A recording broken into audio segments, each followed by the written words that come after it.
y mi grupo y mi persona vamos a hablar sobre los órganos de los sentidos.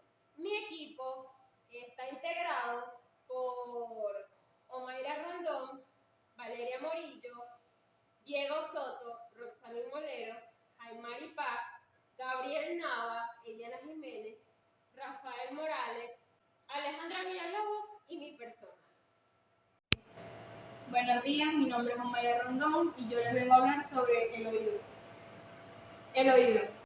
El oído recibe las ondas sonoras y las transmite hacia los centros nerviosos. No solo participa en la audición, sino que también interviene en la regulación del equilibrio. El oído se divide en tres porciones: el oído externo, el oído medio y el oído interno. El oído externo está formado por la oreja o pabellón auricular, el conducto auditivo externo y la membrana timpánica.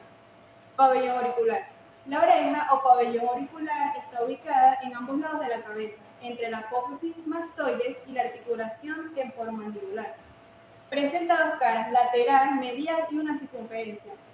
La cara lateral del pabellón auricular encontramos una depresión profunda, la concha auricular, que está delimitada por tres repliegues cutáneos: el trago, el antitrago y el antigénix.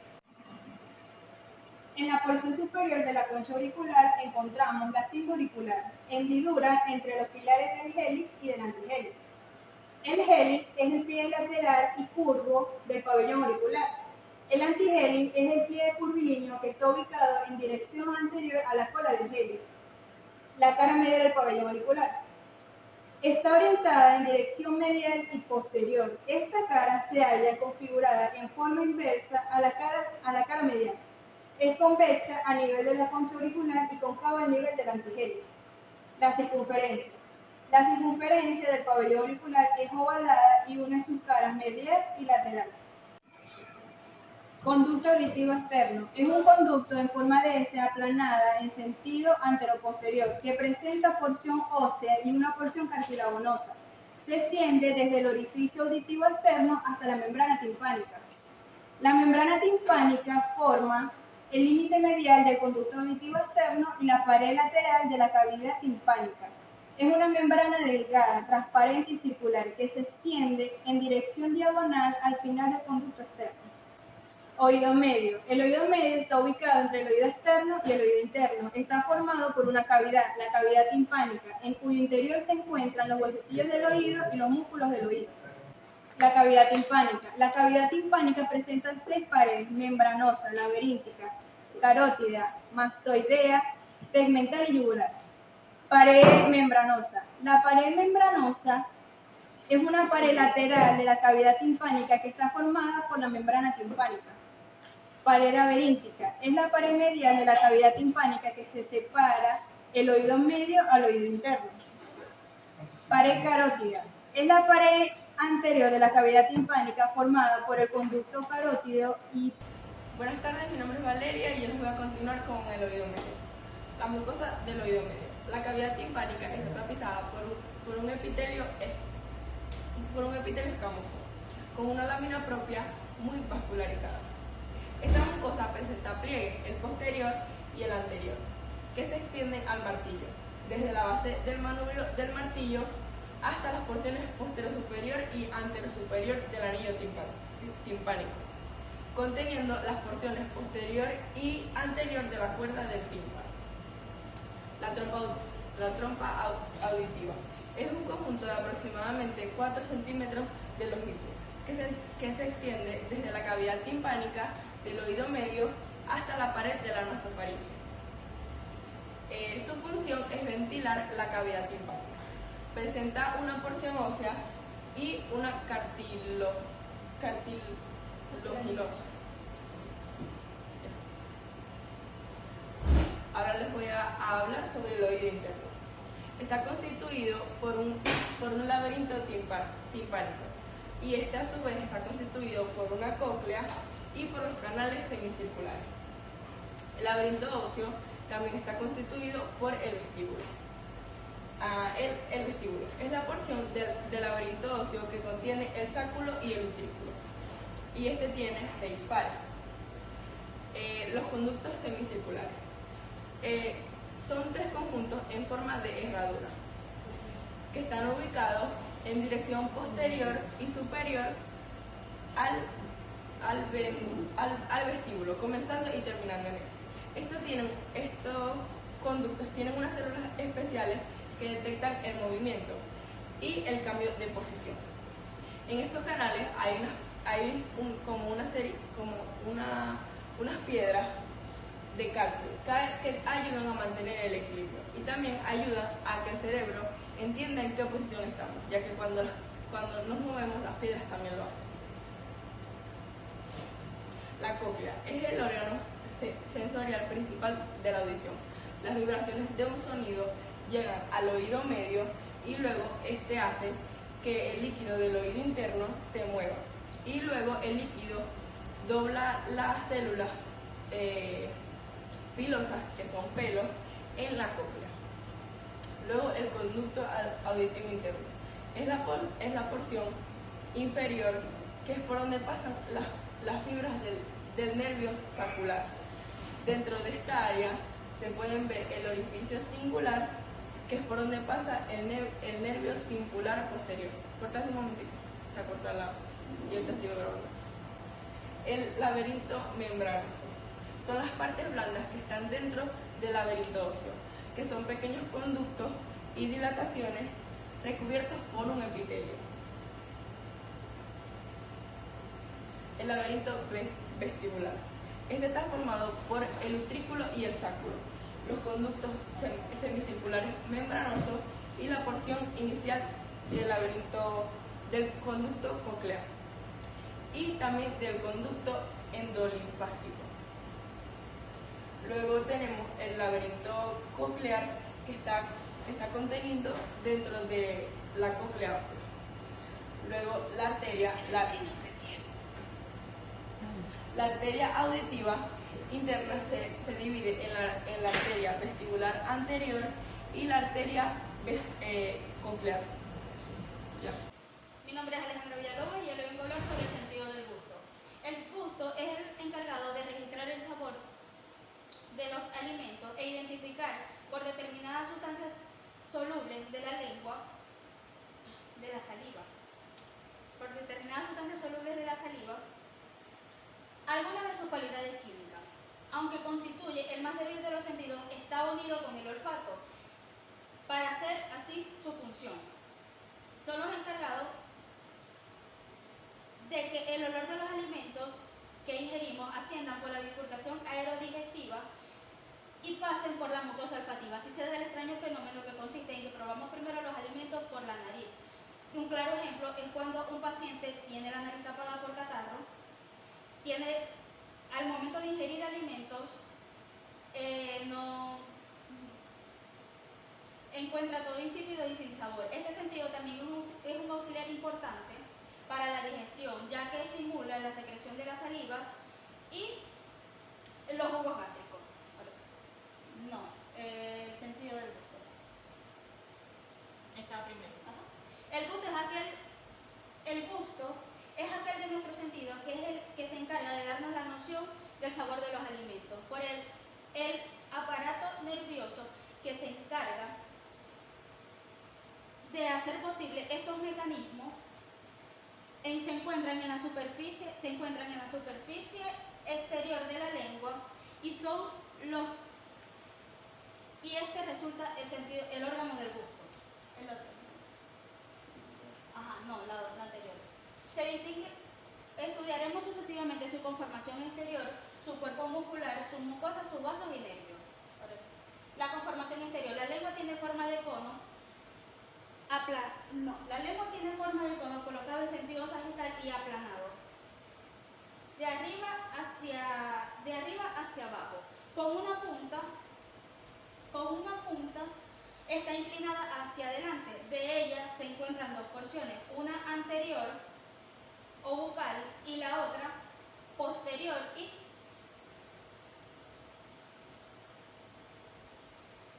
faríngeo vertical. En conclusión, consideramos de ella que tiene dos caras, dos bordes, una base y una punta. La constitución anatómica se da con el esqueleto osteofibroso, los músculos y revestimiento mucoso. El esqueleto osteofibroso se comprende dos láminas fibrosas, la membrana glosoidea y el septum o tabique lingual. El hioide es un hueso impar medio simétrico ubicado en el adulto a la altura de la tercera y cuarta vértebra cervical. Forma parte del complejo ioglossofaringeo, proveniente de la faringe y está proveniente de la faringe, mandíbula y cráneo. La membrana glosoidea es una hoja fibrosa situada en la parte posterior de la lengua y dispuesta transversalmente. Nace en el borde superior del cuerpo del hioide. Desde este punto se dirige de arriba hacia adelante de 8 a 10 centímetros por entre folículos musculares. El septum medio o tabique lingual es una lámina fibrosa ubicada en la línea media de los dos músculos del geniogloso. Tiene la forma de una pequeña hoz cuya base se continúa de la membrana glosoidea y el hioide. No, pásalo. Ya va. Dale, pásalo.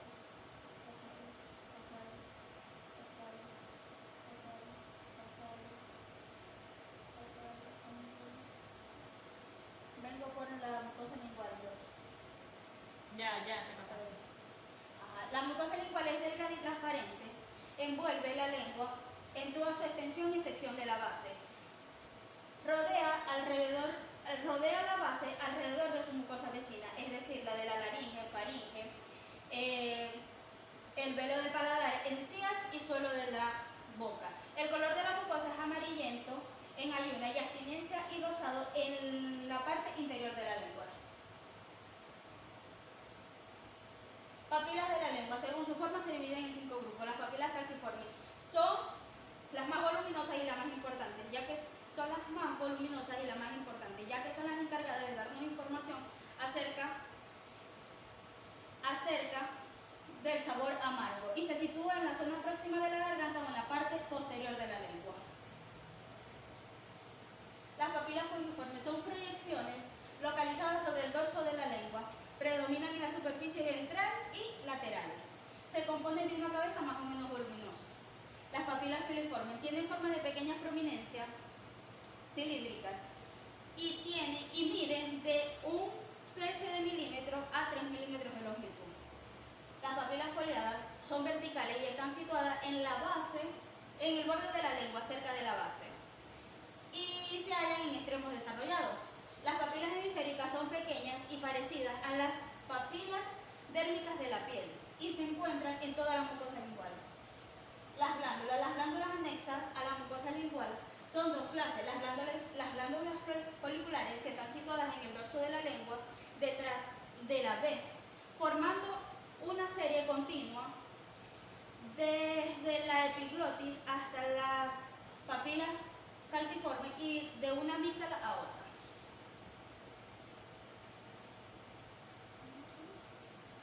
Las glándulas mucosas son glándulas que se encuentran en el racimo y estas se dividen en 3 grupos. El grupo posterior, que se comprende de todas las glándulas situadas detrás de la B, cerca de las amígdalas. El grupo lateral, que se conforma a lo largo del borde, El grupo lateral, las cuales se conforman por reguero en el borde. El grupo lateral, que conforma a lo largo de los bordes un reguero continuo desde las papilas calciformes hasta la punta. El grupo de la punta es la cara inferior de la lengua y cada lado de la línea media, es decir, las glándulas de Blandy. Buenos días, mi nombre es Gabriel, pertenezco a la Escuela de Bioanálisis. Vamos a tratar el tema de los músculos de la lengua. La lengua tiene 17 músculos. De todos ellos, uno solo es impar, que viene siendo el músculo lingual superior. Todos los demás son pares y son laterales. ¿Sí? Ok, ellos se clasifican en dos grupos principales, que son los músculos intrínsecos y los músculos extrínsecos. Los músculos extrínsecos básicamente son los que nacen de los huesos próximos. Y esos son el geniogloso, el estilogloso y el iogloso. Esos 3, todos son pares. tenemos los que nacen de los órganos próximos, por ejemplo la faringe, la amígdala o las amígdalas, la laringe, y estos son el palato gloso, como su nombre lo indica, del hueso palatino, el faringogloso y el amigdaloso, de las amígdalas, parte de este músculo. Luego también tenemos otra clasificación, que son los músculos que nacen de los órganos y también de los huesos próximos, que son el lingual superior y el lingual inferior. El lingual superior es el único músculo de la lengua impar y es central. Tenemos un músculo intrínseco que es el transverso. Ese es el que está en la parte más interna de la lengua. En total son 17. Ok, el geniogloso. El geniogloso es el músculo más voluminoso y más grande de la lengua. Es el que tiene forma de abanico y básicamente tiene también la forma de un triángulo de vértice anterior. Tiene forma de un triángulo de vértice anterior, lo que quiere decir que la punta del triángulo se dirige hacia adelante. Eso es lo que quiere decir anterior anatómicamente. Él se inserta por delante en la apófisis geni superior, dirigiéndose hacia atrás en forma de abanico. Como ya mencionamos, tiene la forma de un abanico de mano. Por sus fibras inferiores se inserta en el hioides, que es un hueso que está en la parte de arriba del cartílago tiroides, y en las fibras medias en la cara profunda de la mucosa, desde la membrana glosoidea hasta la punta de la lengua. Su acción es dirigir la lengua, apelotonarla sobre sí misma y aplicarla fuertemente sobre el suelo de la boca. Esa es la acción de ese músculo. El estilogloso es un músculo largo y delgado que va desde la apófisis estiloide, por eso su nombre estilogloso, a las partes laterales de la lengua. Este músculo se inserta por detrás de la apófisis estiloide en las partes próximas del ligamento estilomaxilar y desde este punto se ubica oblicuamente desde abajo hacia adelante y a medida que va hacia adelante se ensancha. Próximo. Su acción, dirigir la lengua hacia arriba y hacia atrás, aplicándola fuertemente contra el velo del paladar. El hiogloso. El hiogloso es un músculo delgado, aplanado, cuadrilátero, situado en la parte lateral e inferior de la lengua. Se inserta por tres porciones principales. La primera está en el cuerpo del hioides, o sea, básicamente en todo el cuerpo del hueso que está sobre el cartílago tiroides. La segunda en el asta mayor de este. Y en las otras dos porciones se dirigen hacia arriba y hacia adelante hasta la porción media del estilogloso, o sea que prácticamente el hiogloso pasa y se involucra hasta la porción media de otro músculo que es el estilogloso. En este punto se doblan hacia adentro y se hacen horizontales y se mezclan con los fascículos superiores del estilogloso, como ya mencionamos, para ir a terminar como estos últimos en el septum medio, desde la base de la lengua hasta la punta. Ahorita vemos dónde está ubicado el septum medio en la lengua. La acción baja la lengua al mismo tiempo que la comprimen transversalmente. Esa es la acción de este músculo. El palatogloso es el que parte del hueso palatino. También tiene otro nombre que es gloso estafilino. Está situado en el espesor del pilar anterior, como ya dijimos, anterior significa delante, anatómicamente, del velo del paladar. Se inserta por arriba en la cara inferior del velo del paladar y por debajo termina en la base del borde de la lengua. Su acción es dirigir la lengua hacia arriba y hacia atrás. El faringogloso. Como ya mencionamos, este es uno de los músculos que parte de una estructura, que es la faringe. Procede de la porción superior del constrictor superior de la faringe y su acción es dirigir la lengua hacia atrás y hacia arriba. El amigdaloso, ese es el que parte de las amígdalas y el amigdaloso es aplanado y delgado, está situado en la parte externa de la amígdala y nace por fuera de esta glándula y de la aponeurosis faríngea y desciende hacia la base de la lengua. Su acción es dirigir la lengua hacia arriba, su acción es dirigir hacia arriba la base de la lengua y aplicarla contra el velo del paladar. O sea, muchos músculos de estos tienen acciones parecidas el uno del otro, pero dependiendo de los movimientos se clasifican la acción de estos músculos. El lingual superior, el único músculo de la lengua que es impar y central.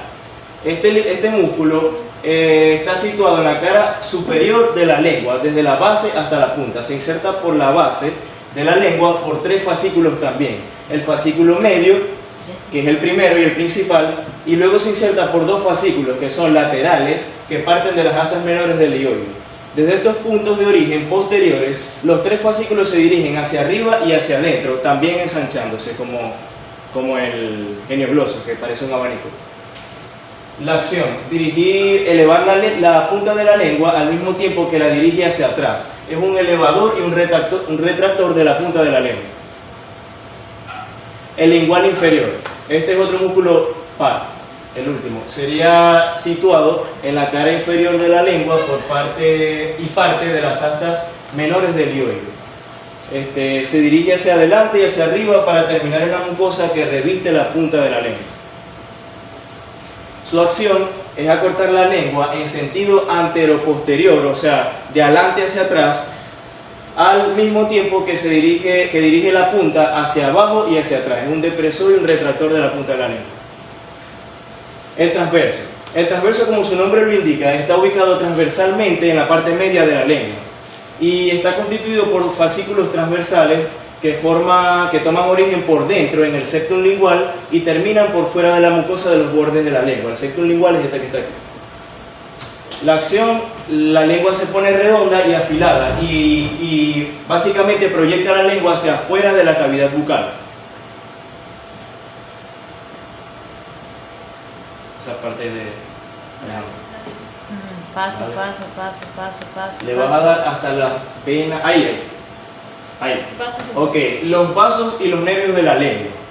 Las arterias. Vamos a empezar subdividiendo las arterias.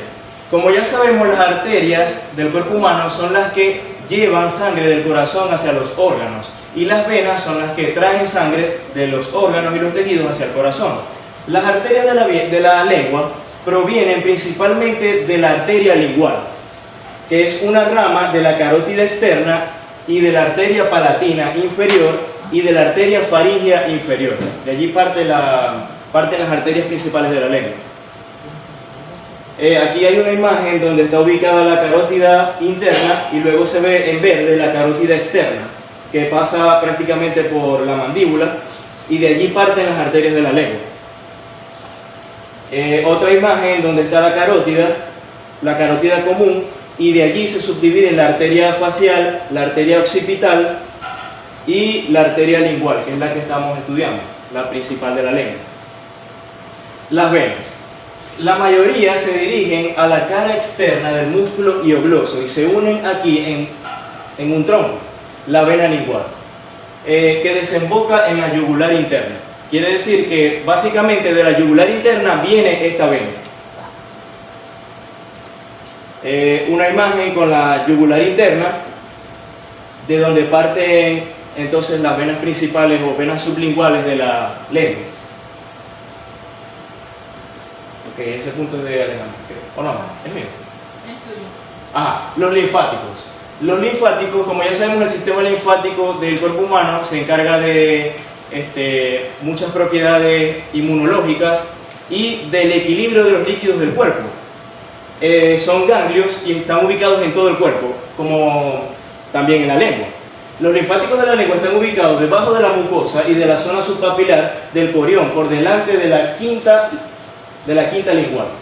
Los linfáticos posteriores se dirigen unos hacia la epiglotis y otros hacia las amígdalas, terminando en los 2 o 3 ganglios situados por delante de la yugular interna.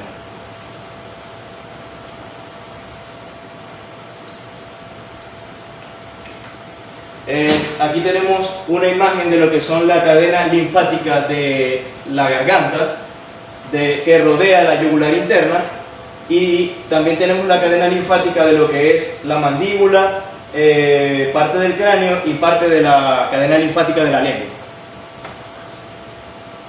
Los nervios. Los nervios de la lengua se dividen en motores y sensitivos. Vamos con los nervios motores. Los nervios motores, como su nombre lo indica, son nervios que tienen la función de dirigir o de enviar un estímulo hacia el órgano que se desea efectuar, desde el cerebro hacia ese órgano. En este caso, los nervios motores de la lengua provienen de un nervio principal, que es el nervio facial. Este nervio está facial para el estilogloso y en el glosostafilino. a veces también para el lingual inferior y provienen del hipogloso mayor para los demás músculos de la lengua. Los nervios sensitivos. Nervios sensitivos sugieren que son nervios que tienen la peculiaridad de enviar señales desde el órgano que inervan hacia el cerebro y captar sensaciones. Los nervios sensitivos destinados a la mucosa provienen de 3 orígenes. El primero, del nervio lingual, comprendiendo en él la cuerda del tímpano. El segundo origen sería el nervio glosofaringio, que se distribuye por las papilas calciformes y por la porción de la mucosa situada por detrás de la quinta lingual. Del nervio laríngeo superior, con ramificaciones a la porción de la mucosa más próxima al epiglotis, siendo estos un conjunto de nervios sensitivos, sensoriales, vasomotores y glandulares. Tienen esas 3 peculiaridades. Aquí una imagen de lo que es la lengua. Esta es la punta de la lengua y esta es la base.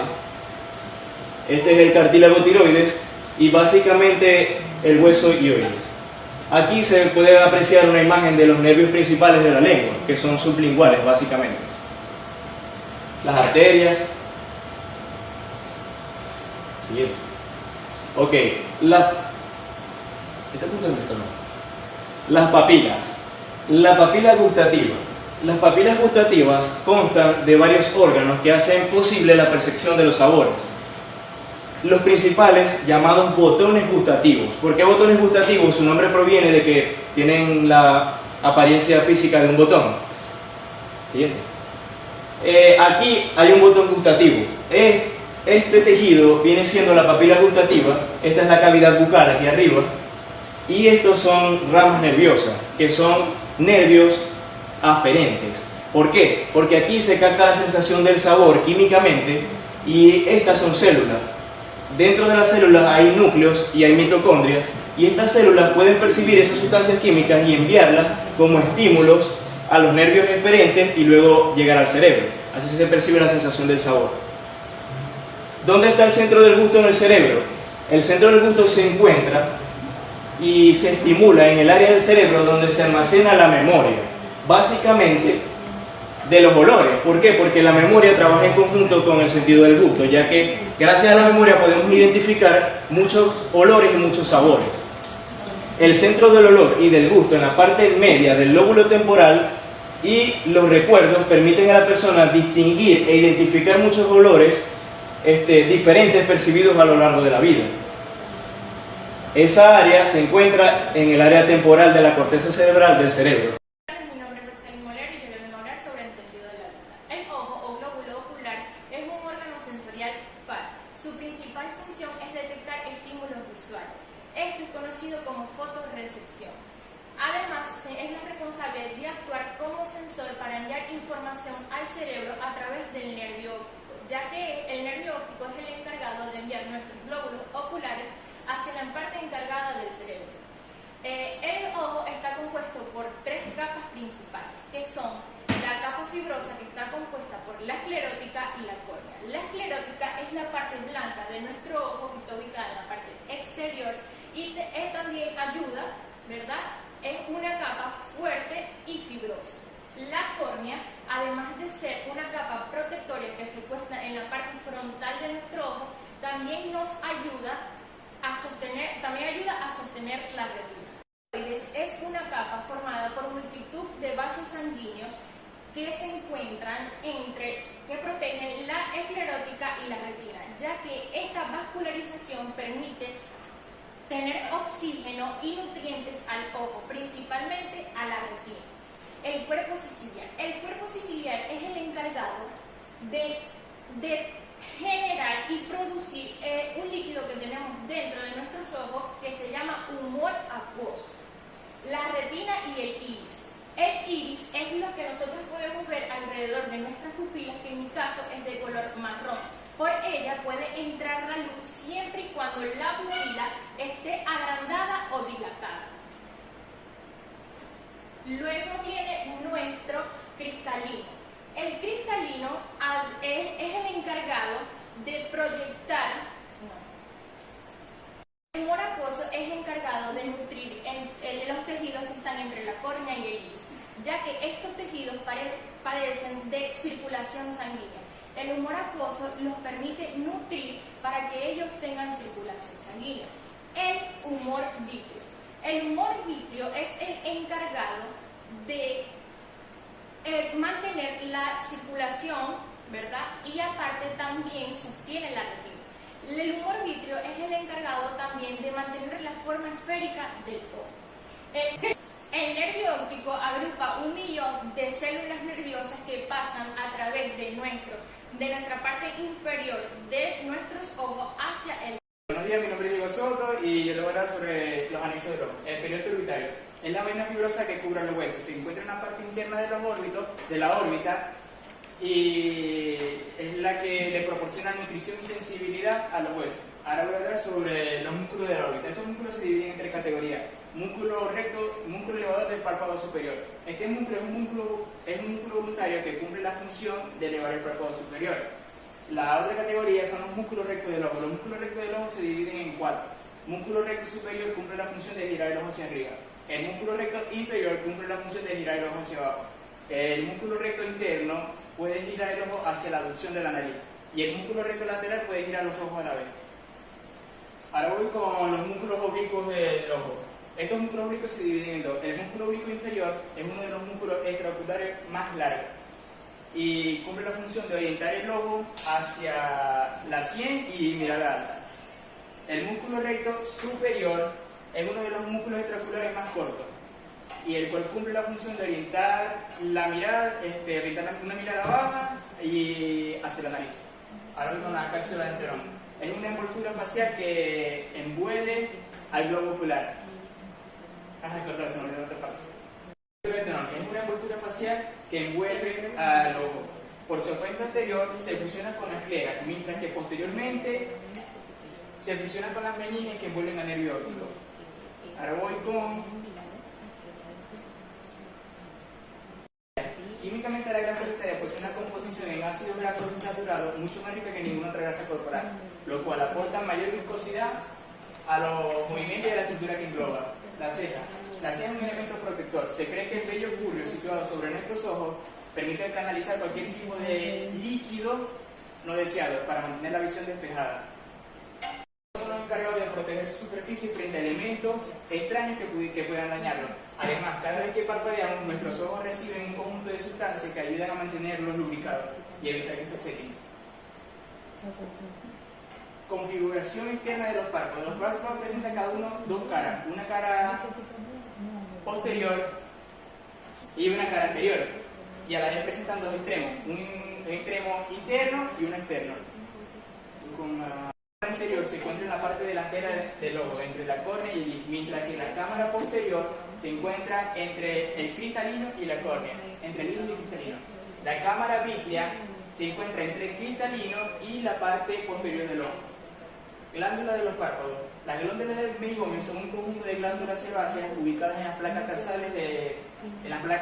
tarsales de los párpados. Estas glándulas sintetizan y secretan proteínas que son distribuidas por la superficie inferior y superior de los párpados. Los vasos y nervios de los párpados. Los párpados reciben las arterias. Los párpados reciben una irrigación numerosa de muchos órganos, los cuales son 6, que son arteria supraorbitaria, arteria suborbitaria, arteria lagrimal, arteria superficial y la arteria transversal de la cara. Pero estas son solamente arterias palpebrales accesorias. Las arterias palpebrales propiamente dichas son 2, las cuales son arteria palpebral superior y arteria palpebral inferior. De la conjuntiva. Se refleja sobre sí misma para extenderse por la cara anterior del globo del ojo y cubrirlo sin interrupción alguna. Desde el centro de la córnea hasta cerca del ecuador, el cual forma una especie de saco. Estructura de la conjuntiva. La conjuntiva se compone, como todas las mucosas, de 2 capas, una capa profunda y una capa superficial. Conjuntiva. Hablando de la conjuntiva, se encuentran 2 tipos de disposiciones celulares, las cuales se han descrito como conformaciones glandulares tubulosas. Las arterias. La circulación arterial de la conjuntiva es bastante complicada y por lo tanto se divide en 4 porciones: porción palpebral, porción del fondo del saco o porción vulvar. Y porción pericorneal, las venas. Las venas de los párpados se distribuyen como todas las arterias en una zona palpebral y una zona ciliar.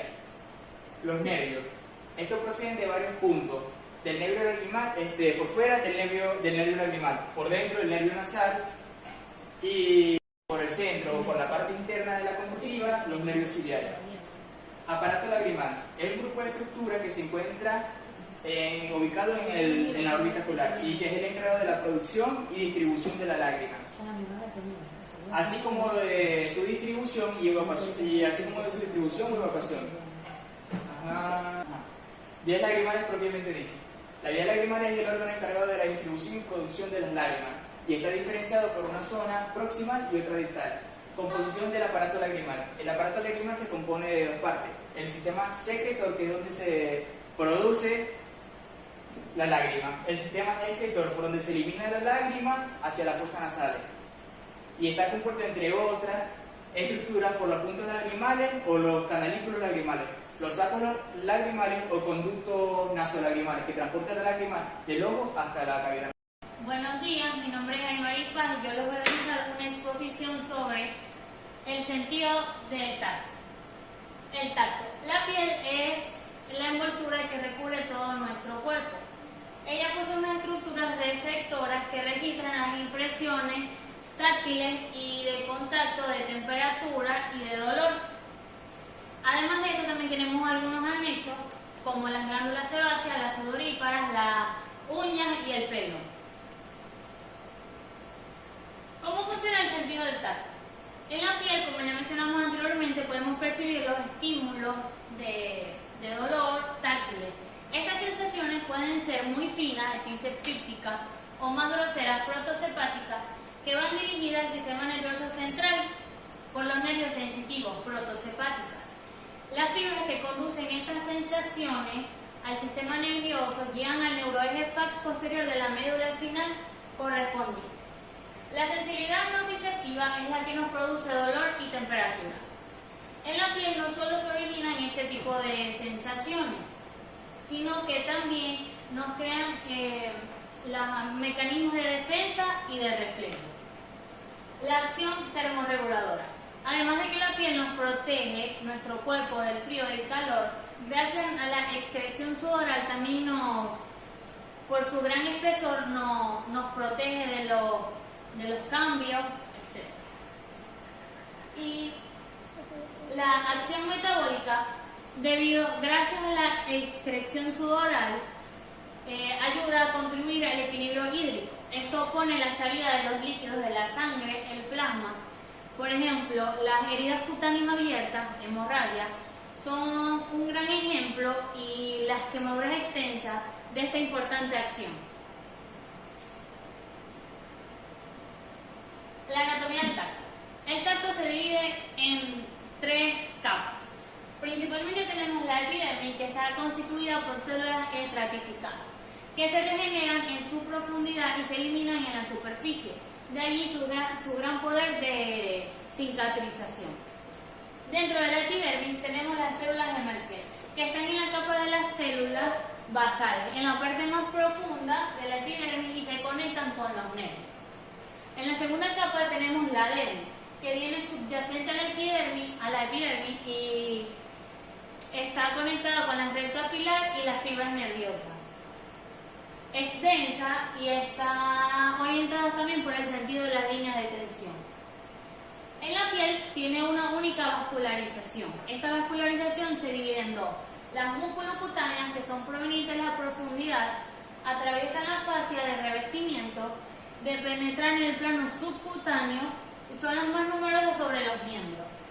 Y las cutáneas, cuyo trayecto está enteramente situado en el plano subcutáneo de este tipo. Es, por ejemplo, la arteria epigástrica superficial. Por último, tenemos la hipodermis, o también llamado tejido subcutáneo o fascia superficial, que es la capa más baja del sistema intergumentario en los vertebrados. Los tipos de células que se encuentran en la hipodermis pueden ser células adiposas y macrófagos. Deriva del mesodermo, pero a diferencia de la dermis, no deriva del dermatoma en la región del mesodermo. La hipodermis se utiliza principalmente para almacenar la grasa. Ahora les voy a hablar sobre la conformación exterior. La piel cubre todos los cuerpos, pero debido a los pliegues que presenta, su superficie es mucho mayor. Tiene una ponderación de 16.000 centímetros cúbicos promedio, aunque ese valor se varía según cada persona. Se tienen establecidas unas tablas dependiendo del sexo, la talla y si es hombre o mujer de la persona, para poder determinar esos valores. Esto es muy importante en casos de quemadura o de pieles en la cara. La cara superficial está marcada por eminencias separadas por surcos o pliegues, eminencias propias de la piel. Tenemos que las papilas de la dermis están muy desarrolladas en la palma de las manos y en las plantas de los pies. Luego tenemos los surcos o pliegues que se distinguen de los surcos interpapilares, aquellos que separan las papilas de la dermis. Estos forman las líneas concitrecales de las impresiones digitales, los pliegues de locomoción y los pliegues de flexión de la articulación radiocarpiana y de las líneas de la mano. También los céniles de arruga o vejez. En la aparición de folículos pilosos salientes son algunas alteraciones que pueden diferenciarse en nuestra piel. Como dije anteriormente, la aparición de folículos pilosos salientes, mejor conocido como piel de gallina, el desarrollo de espesamientos, callosidades profesionales o de tumores variados benignos o malignos. Las alteraciones patológicas.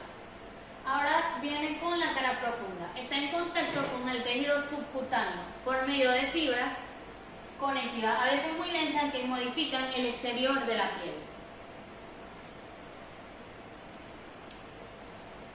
Ahora les voy a hablar sobre los anexos de la piel. Tenemos las glándulas sudoríparas, que son glándulas tubulares arrolladas sobre sí mismas.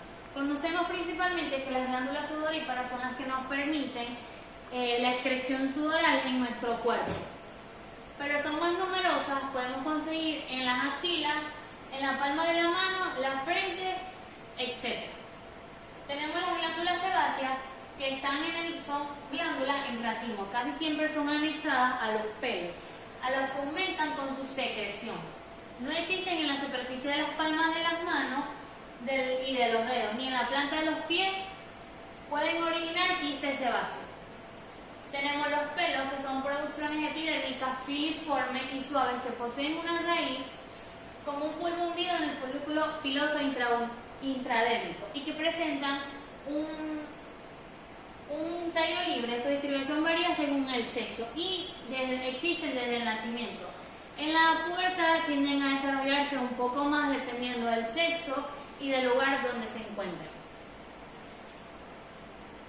Las uñas. Las uñas de los dedos de las manos y de los dedos de los pies están formadas por células epiteliales, córneas, que se aplican sobre la matriz unguial. La parte proximal de este lecho o matriz es la responsable del crecimiento de la uña y se encuentra muy vascularizada. Este crecimiento es muy continuo. Mi nombre es Lorena Rosales y voy a continuar con el sentido del tacto. Las uñas de los dedos de las manos y de los dedos de los pies están formadas por células epiteliales córneas que se aplican sobre la matriz ungueal. La parte proximal de este lecho o matriz es la responsable del crecimiento de la uña y se encuentra muy vascularizada. Este crecimiento es continuo, tela subcutánea y músculos cutáneos.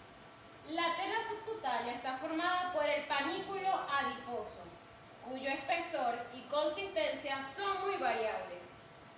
Este tejido está atravesado por los nervios y vasos de la piel.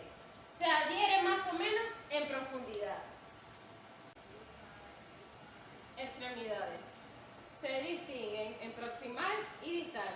La extremidad proximal, por raíz, está oculta en el pliegue que forma a este nivel la dermis cutánea. Es blanda, flexible, elástica y termina por arriba, formando un borde delgado y finalmente dentellado. La extremidad distal es libre y de un color blanco grisáceo. Crece constantemente. Órgano reproductor de la uña. Ha recibido este nombre toda la porción de la dermis cutánea subcutánea, que está en relación, en contacto con la uña. Se divide en tres partes: la dermis subungular, la dermis supraungular y la ranura ungular. La dermis subungular es la parte de la dermis sobre la cual descansa la cara profunda de la uña. Presenta dos zonas, una anterior, que es la rosada, el lecho de la uña, y la otra, que es la posterior, blancuzca, en relación con la lúnuga matriz de la uña. La dermis supraungular, manto de la uña de Renaud, es la parte de la dermis cutánea que en forma de repliegues se reclina sobre la raíz y sobre los bordes laterales de la uña. Su mayor longitud corresponde en nivel de la raíz. Desde este punto va menguándose hasta la parte inferior de los bordes laterales. Vista en corte se parece a un triángulo, cuyo vértice mira al cuerpo de la uña. La ranura ungular es el ángulo que diedro forma una vergencia con la dermis supraungular. Pelos. Los pelos son producciones epidérmicas, filiformes y flexibles, que se desarrollan en mayor o menor número en la superficie libre de la piel. En ellos, como en las uñas, hay que distinguir el pelo propiamente dicho y los órganos reproductores del pelo, comprendiendo el folículo y la papila. Pelo propiamente dicho. El pelo propiamente dicho es la formación epidérmica misma. Comprende una parte libre, que es el tronco, que es el más o menos largo y termina en la punta. La segunda, que es una parte punta en el folículo dérmico. La raíz sufre una ligera estrangulación. Órganos reproductores del pelo. Los pelos se implantan en depresiones cilíndricas en la dermis, que reciben el nombre de folículos pilosos. Vasos y nervios de la piel. Las arterias de la piel ofrecen tres tipos o modos de distribución. El tipo de áreas independientes comprenden dos: una la epidérmica y la otra infradérmica. Se encuentran en las zonas poco vascularizadas: muñecas, dorso de la mano y del pie. El tipo de finas anastomosis dérmicas. El tipo de doble red es el tipo clásico, cabelludo a doble miembros. Ciertas regiones están más vascularizadas que otras, debido a que vemos que la piel de los miembros presentan una doble red bien desarrollada, pero son variantes, de suerte que en la cara de flexión posee vasos hipodérmicos. En general, las regiones no expuestas a presión o a ninguna otra influencia tienen una vascularización menos abundante. Las venas provienen de vénulas subcapilares que desembocan en las venas subcutáneas. Los linfáticos forman una red subpapilar abundante donde parten numerosos troncos que van a abrirse en los linfáticos del tejido celular subcutáneo. Los nervios son muy numerosos y terminan por pequeños abultamientos, corpúsculos de Pacini, corpúsculos de Ruffini, que se alejan bajo la dermis. La dermis, las fibras nerviosas, terminan libremente. Los nervios son muy numerosos y terminan por pequeños abultamientos, corpúsculos de Pacini, corpúsculos de Ruffini, que se alojan bajo la dermis. En la dermis, las fibras nerviosas terminan libremente o en los corpúsculos del tacto, corpúsculos de Meissner. En la epidermis se encuentran terminaciones nerviosas que detienen la capa mucosa de Malpighi. Buenos días, mi nombre es Rafael Morales y en esta oportunidad le vengo a hablar sobre el sentido del olfato. La nariz. La nariz es un órgano muy importante por muchas razones. Naturalmente te permite oler, pero ¿sabías que era también parte de lo que te permite sentir el gusto? La nariz es la principal puerta del sistema respiratorio. Esto significa que cumple las funciones más importantes que te permite respirar. Conformación externa de la nariz. La nariz tiene forma de pirámide triangular de base inferior.